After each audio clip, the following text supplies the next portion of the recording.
Welcome back. Another edition of the Sooner Pocket Podcast. Sam Knight here with my brother Chris.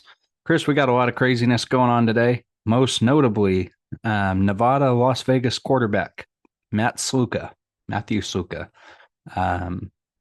redshirting the remainder of his current year due, it appears, to NIL.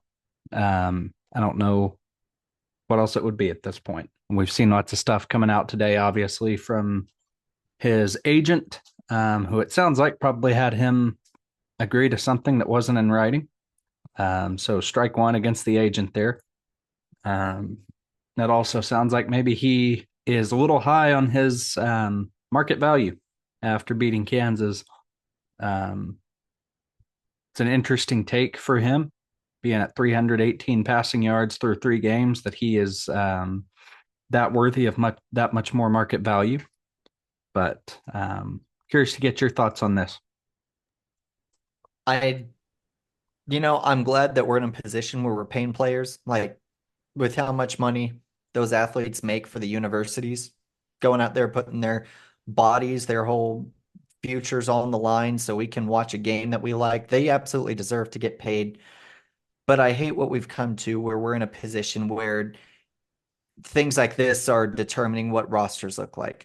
And right now, we don't know the full story. We know Matthew Sluka's side, where he and his family are saying, well, we were promised $100,000 and we only got $3,000 for relocation. And we haven't seen a penny since, and they're not going to pay it. Then you've got UNLV's side where they're saying, well, we were paying everything that we promised, but A, that wasn't in writing, and B, his family's been asking us for a lot more. And so I hate that this is what college athletics is becoming.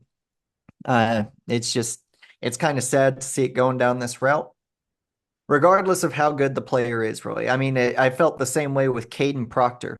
Left Alabama, went to Iowa for the offseason, and he left after the Rose Bowl against Michigan.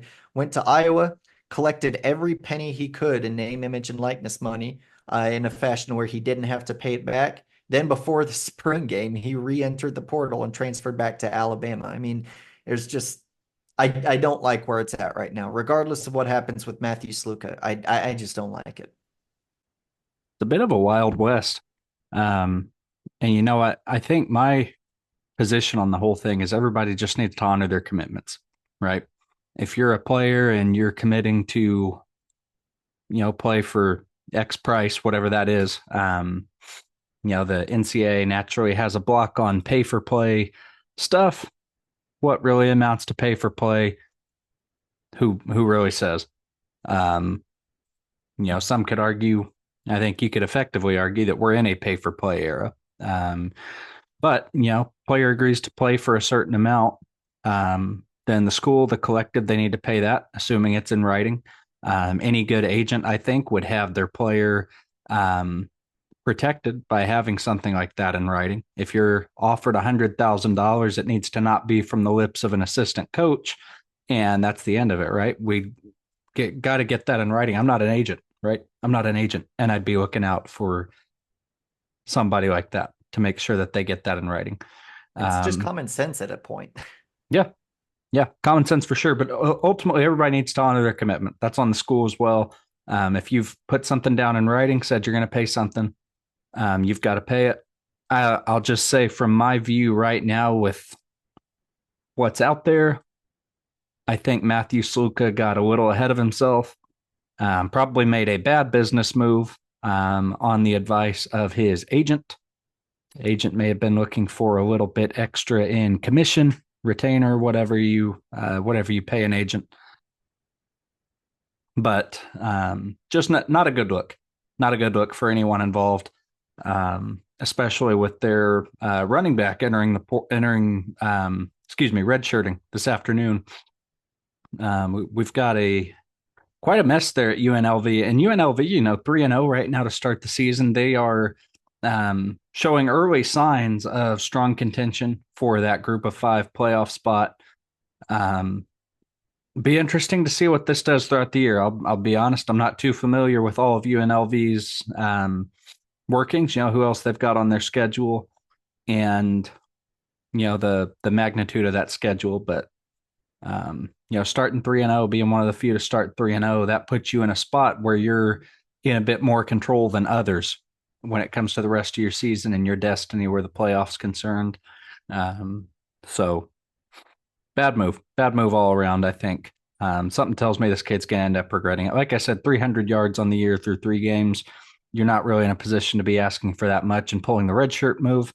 If you had someone like Dylan Raiola at Nebraska, Dylan Gabriel at Oregon, you had one of these guys doing it, that's an even bigger deal. And somebody like that, they would command that money right now. Um, but not this kid. I don't get it. Um, Week 4 results, most notably, Oklahoma losing 25-15 to the Volunteers of Tennessee here in Norman. Um, Really a defensive masterclass, only allowing Tennessee into the end zone twice that whole game. You go into that game, if you knew going in that Tennessee's only going to reach the end zone twice, you probably got OU by multiple possessions. Um, Sad thing is, Oklahoma gave away multiple possessions in that game, um, on the off the hands of Jackson Arnold. One interception and 2 fumbles, things that really just shouldn't have happened. Brent Venables acknowledged as much in his press conference this week. And we've got Michael Hawkins coming this week. Um, do we have maybe a connection brewing here with Michael Hawkins and Jaquays Petaway? I'd like to see it. I remember last year, Jaquez Petaway, true freshman season last year. I can't remember if he's officially a redshirt freshman or a true sophomore this year, but I remember they were so high on him coming out of high school, and we didn't really get to see too much of him last year. And now that he's getting reps in our offense, he's looking really good.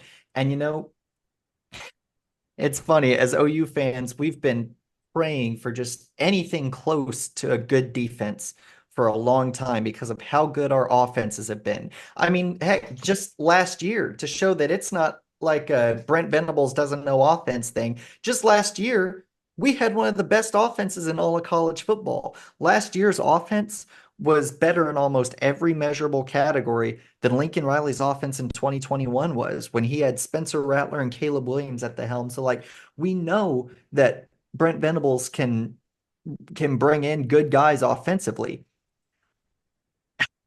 But now that we have the most dominant defense I've seen at OU in a long time, I mean a long time, we can't do anything with it because of our offense.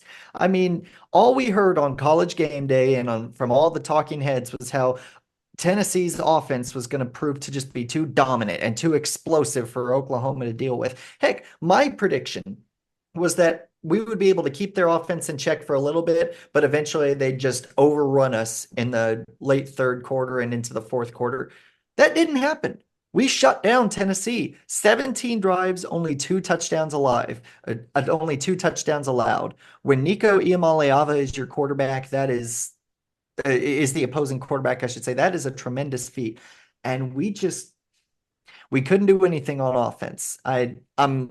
I'm kind of getting tired of this Seth Luttrell experiment. He's a good guy and I want the best for him, but this has just been a terrible season with our offense.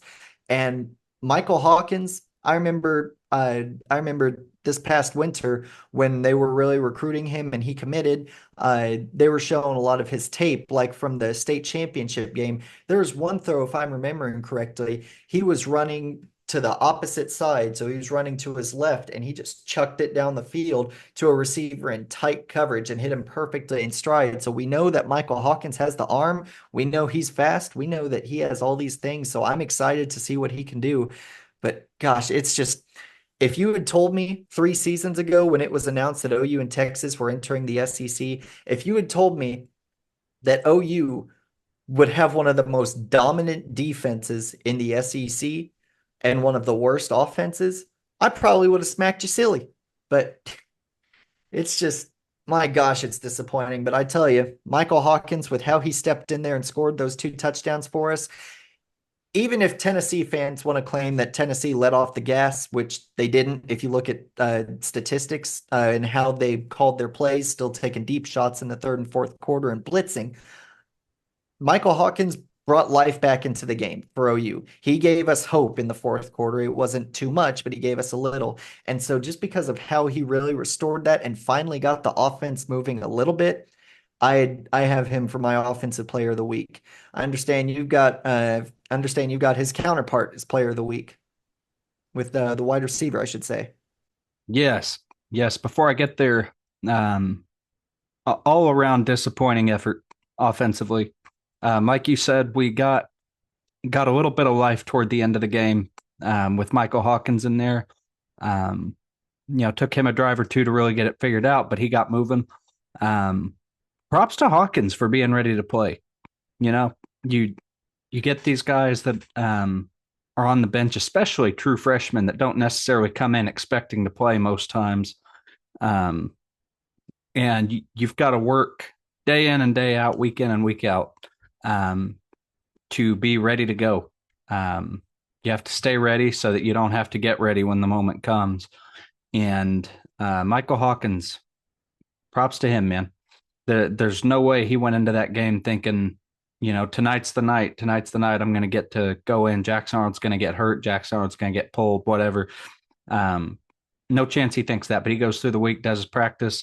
Um, you know, Obviously he's there. He's keeping his nose clean at school. Um, just big props to him and props to the offensive staff for making sure that we've got a backup quarterback this time around. And that we didn't have to send out Bauer Sharp or Jake Roberts out there to quarterback the offense. But yes, so Jacoy's Petaway, my offensive player of the game. Same sort of thing. He takes reps with second team in practice, which I think is a lot of why he and Hawkins have such a connection already because they've been working together a lot in practice. But he comes in, he gets into the game when Hawkins is in there, and he, pops a big one, 40 something yard grab, about 15 yards in the air, and then he gets some nice yak on there. So really big props to him there. He and Hawkins both coming into the moment, ready to go. Not expecting it, but the moment called and they answered. And I think it's going to probably give us some life going into this week against Auburn, where OU is a 2.5 point favorite against one of the worst Auburn teams of the 2000s, I guess you could say. Ever. I know Auburn and Mississippi State right now are kind of in a competition. They're in a race to the bottom of the SEC. Mississippi State being, I believe, last I saw it was a 38.5 point dog to Texas this week, which is crazy. Be SEC and have an in-conference opponent that is a 38.5 point dog. That is nuts. But yes, Jacoy's Petaway and Michael Hawkins. I think this is going to be a pair that you see really light up a lot as we come into this next week. Defensively, Robert Spears Jennings, just every week he gets better. It's such a fun player to watch. He was someone that last year really grew a lot, really came into his own in our defense. And this year he has been a consistent playmaker. Lots of one-on-one tackles in space. He's getting tackles for loss, forcing turnovers. They're using him quite a bit on blitz packages, which is really cool to see. Nice to see him get to use his skills there. So all around, just great game from Robert Spears Jennings and compliments to the whole defense. They only let Tennessee in there 2 times. Both of them were in the first half, didn't allow a second half touchdown. That is a tall order, and seeing the way the offense was playing, it's probably easy to get demoralized a little bit, have some slippage there in the quality of your play. So to stay focused, not let them in the end zone that second half, really, really good work there by those guys. Who you got on the defense from week 4? Yeah, Robert Spears Jennings, heck of a game. If I remember correctly, he even forced a fumble. I tell you who my defensive player of the week was, and it kind of surprised me. That's Trace Ford. He had just an absolute whale of a ball game. He got a sack. He racked up 6 tackles, 3 of them solo. He either forced a fumble or recovered a fumble. I can't remember which one. And he had, get this, against that stout Tennessee offensive line, he had one of the best pass rush grades in all of college football last week. I'm looking at PFF right now. He had a pass rush grade of 92.8. I mean, he just had a whale of a ball game. He was impossible to stop in pass rush. They had a horrible time trying to cover him on the run game. He just he proved to be a force to be reckoned with, even amongst one of the best offensive lines in the country. And so that's who I had for my defensive player of the week. But I tell you, they didn't make it easy on me. We were talking about true freshmen stepping up. Eli Bowen, the younger brother of Peyton Bowen, he had a heck of a game. He's a true freshman, and per PFF, he was the third. He had the third highest overall defensive grade on our team with an 80.3. He was targeted 3 times. He allowed 1 catch, and that catch went for 5 yards. That was it. Then you've got players like Lewis Carter, who he's been a backup for most of his time at OU, but on the second drive of the game, we saw that backwards pass to Squirrel White, and he flew in like a missile and just obliterated him. He had an overall defensive grade of 87.9. He allowed 1 catch, and that 1 catch went for -1 yards. I mean, he just our whole defense had a great game, which is what makes the game so frustrating. Kind of going back to just our overall thoughts on it, that we're not so upset because the game was never in sight. We never had a chance. We're so upset because we had every opportunity to go down and win that game. We went up against one of the best SEC teams around in a minute, and we just couldn't do anything with it. And so, and so, going back to the original thing there, Trace Ford, because of how well he played, he was my defensive player of the week. Awesome. Very good. Very good player. Looking ahead to week 5, OU going to Auburn. Like I said, 2.5 point favorite. Some other notable games in here. We've got Florida State facing off against SMU. SMU is a 6.5 point favorite. Probably going to see Florida State drop to 1-3, which is really rough for their fans, I'm sure. I really think the guy just needs to eat the dog poop. Going to be some kind of a curse reversal. But he has put a curse on them, I think. Wherever 3-2-1 Noel is, get your solo cup and eat the poop. Kentucky going to Ole Miss. Kentucky, we saw obviously play Georgia really close and punt in a questionable late game choice against the Bulldogs. So they're going to Ole Miss this week. Ole Miss 17.5 point favorite. Maybe going to be interesting to see if Kentucky can work any of that same magic. I don't know that they're going to be able to keep up defensively with Ole Miss's offense, but we'll see. Cowboys from Stillwater going to Manhattan, Kansas, 4.5 point dogs to Kansas State. And Georgia and Bama, this is the appointment viewing of the week. Georgia's a 2 point favorite in Tuscaloosa. I believe I saw this is Alabama's first time being a home dog since 2008. So that's a long time to go being a favorite at home. Been a minute. Yeah. But looking to our game, Oklahoma and Auburn, we're going up against, again, what I said is right now one of the 2 worst teams in the SEC, Auburn and Mississippi State. We had Hugh Freeze this week after the Arkansas loss, where they lost 24-14. Had Hugh Freeze say, if we play Arkansas 9 more times, we win those games nine out of 9 times. Hate to tell you, coach, but it's not how football works. Unfortunately, you don't get 9 redos. You go out there, you've got the one time each season to do it, and you didn't get it done. Oklahoma being a 2.5 point favorite, I think a lot of people right now would say the final score is going to end up 3-0 Oklahoma. The way that these 2 offenses are and the way that Oklahoma's defense is. I'm a little more optimistic on the Sooners with the breakout of Michael Hawkins this week. I think this is where we get some of our offense back. Venables in the coach's show this week talking a lot about simplifying the offense, taking some of the autonomy out of the offensive line and making it more directive based. And they've got a quarterback out there who's not going to be stuck in an RPO game. Um, how much of it's true, I don't know. I heard this week some about Jackson Arnold really insisting in the offseason on an RPO system. It appears that's what they implemented, but to not be able to execute your own system is a little frustrating, I'm sure. So getting a simpler playbook probably this week, having a quarterback with some really good legs on him, but also the arm strength, the decision making capabilities. Um, I'm going to go out on a limb here. I'm going to say 31-9 Oklahoma.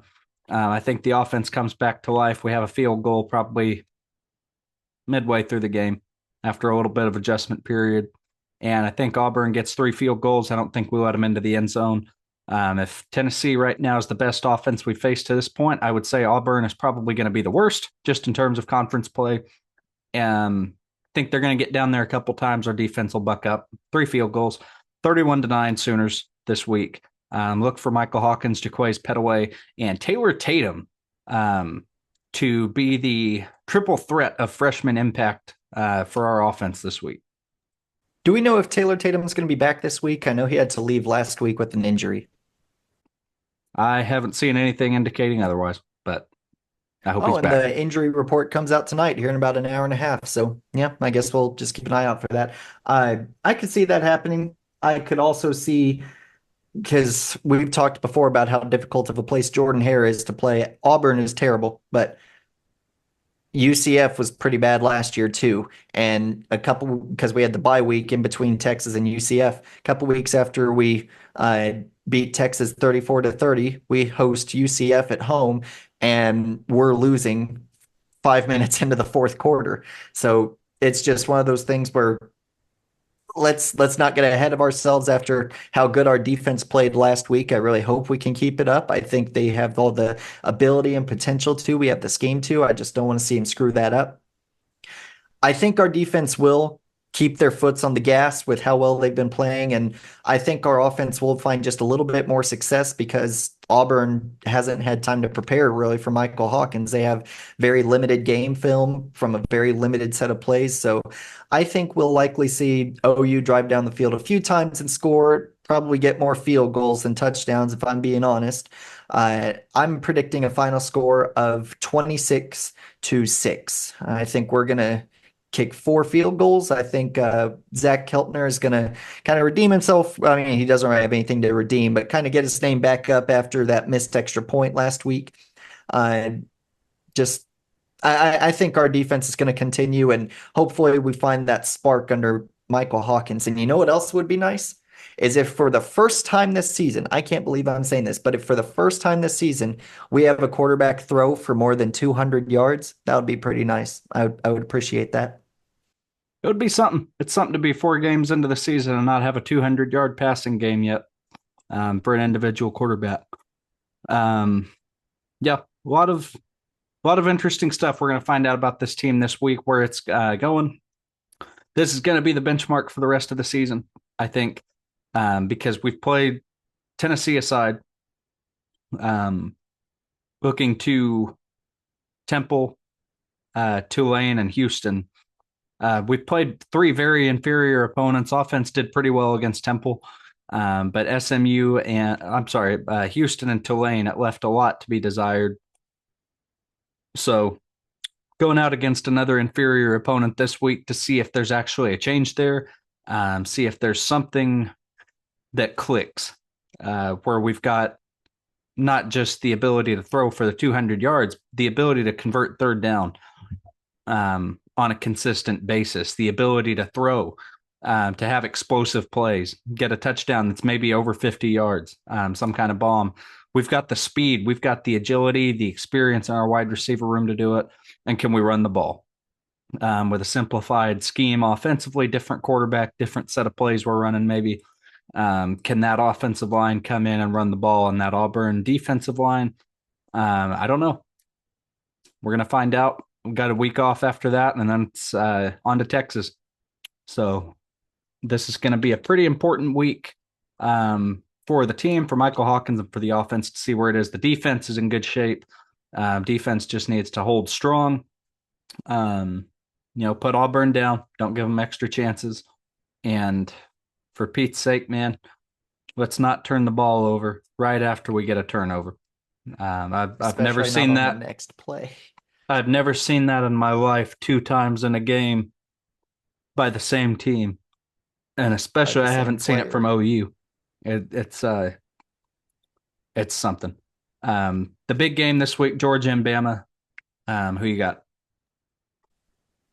I got Alabama playing at home. Jalen Milroe, he looks significantly better than he did last year, and he looked pretty darn good last year. He has just a beautiful deep ball. I remember I guess now a couple weeks ago when they were playing Wisconsin, he had this one pass to the corner of the end zone, and just he couldn't have dropped it any better into the bucket for his wide receiver.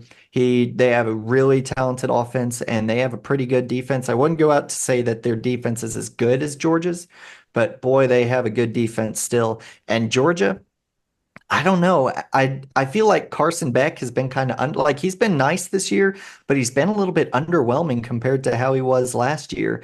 I mean, 680 yards in 3 games. That's what 220 something per game. And so, given the talent that's on that offense, you kind of expect a little bit higher of a number there. So, I've got Alabama. Well, we'll see how it goes, man. We'll see how it goes. I've got Bama as well. Jalen Milroe's going to take advantage of some limited opportunities that Georgia's defense will give him. I think Alabama ultimately is going to work a lot of short yardage plays, have a lot of toughness there offensively to push Georgia around a bit. And Alabama gets to go back home with the win out of Bryant-Denny Stadium. So it's going to be good for them. Going to raise some questions, I think, for Georgia if they lose this one. Naturally, right now, I think a lot of people see Georgia as the superior team, and rightfully so, given the last few years. But Georgia, the way they played against Kentucky this year, and then to go to Alabama and potentially lose to a first-year head coach at Alabama, it's going to raise some questions there in Athens. And Ultimately, don't I think forget, it's I think it's don't going to be a bit of an overreaction. I think from Georgia fans when it's all said and done, but um, some questions will be there nonetheless. absolutely. And don't forget that Kentucky team that almost beat Georgia that when they made that questionable decision the week prior they got obliterated, massacred in an unholy fashion against South Carolina. The scoreboard might not have indicated how bad it was, but Brock Vandegrift was like what 3 of 11 for 20 something yards or something like that. It's terrible. Now, granted, Brock Vandegrift was going up against his former team in Georgia, but I don't know. I feel like the the way that Georgia let Kentucky play that close, they haven't let a team do that in a few years, and I feel like that could be an indicator of things. A couple other ranked on ranked matchups. Got number 20 Oklahoma State at number 23 Kansas State and number 15 Louisville in South Bend against Notre Dame. Who do you got in those? I've got Louisville and Kansas State. Oklahoma State's offensive line looked awful um, this past week against Utah. For that to be such an old and experienced group, they have no synergy whatsoever. Terrible offensive line. Ollie Gordon can't run for Jack right now. Um, and Notre Dame is so wishy-washy, so inconsistent. Um, Louisville's going to knock this one out. Yeah, I agree. Notre Dame has no sense of consistency, even though they're a 6.5 point favorite. And Oklahoma State, if they had Ollie Gordon in the rhythm that everyone expected him to be in, then I'd have Oklahoma State winning it by probably 2 or 3 scores, especially with how Kansas State looked last week against BYU. But I don't know. Ollie Gordon, he's been shut down 3 of their 4 games this year, and Kansas State despite how they looked last week, I think that was just a bad week. They're a really good football team, tough football team, really good at what they do. Yep, no doubt. www.soonerpocket.com. Check out the blog. Make sure that you get a good look at the pregame analysis, post-game recap. that we post each week. It's lots of good stuff on there. We post the podcast there as well. We're there on YouTube, Apple Podcast, Spotify, all the works. And let's hope for a good offensive showing this week against Auburn. Hopefully get a little bit of rebound there and walk out of Jordan-Hare 4-1 going into the bye week and into Texas Hate Week. Boomer Sooner, everybody. Stay safe. Have a good week. Boomer Sooner.